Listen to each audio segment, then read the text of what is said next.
competition increases between universities to get the best talent, to recruit the best international students. Universities are starting to realise that part of the student experience, a large part from the student's point of view, is where they live while they are at the university, and this is going to mean that more attention is going to be paid to housing. More and more people are starting to develop student housing, more and more people are learning how to operate student housing, and so the international investors that have been so active in the US and the UK, they're looking hard now at Europe, and I think over the next few years they will begin to make major investments. You really need to have good studies for attracting students to the place, but also world-class research, and then you need companies with open international jobs.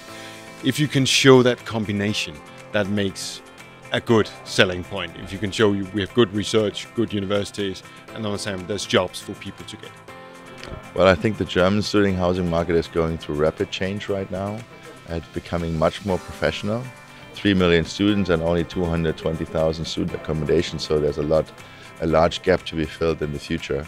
I find it interesting to see the extent of the commercialism and the business that's now building up in Europe around student accommodation, and at a certain point I think universities are going to follow suit. In any case, international students equals housing.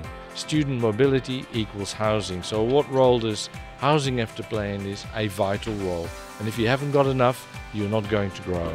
Students want to live in the city centers, and there's been a trend of families to move away from the city center. They don't use cars, so they're sustainable. So for cities, it's a sustainable type of population.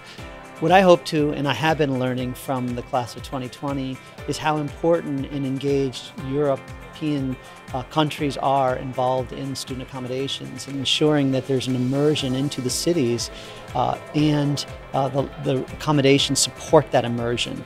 It was a very important conference this year because not only did we have almost double the number of people attending, we went up from 250 to 450 this year, but the diversity of the people and the different backgrounds was extraordinary. We had people from universities, cities, investors, operators, student unions, everybody was in the room. This has been a very inspiring day, and it has been inspiring to see the strength in this movement. I mean, it's finding a community which is specialized in these areas and exchanging ideas, talking about new trends in the future. I think is always inspiring. All the people you talk to are relevant players in the industry, and so it's been my first time, but very, very productive. This is going to be the leading European student housing conference. It has to continue to offer that wider European and indeed global perspective. This year we focused on how to roll the red carpet to the increasing number of international students. Well, next year we should think, okay, 1 year after, where are we with the red carpet, and did we manage to bring more, to actually foster the cooperation among the different stakeholders? I think that cooperation is the key word and theme for next year, maybe. I think there is also a lot to be said about what the good product is and what a bad product is, and I would like to discuss that next year.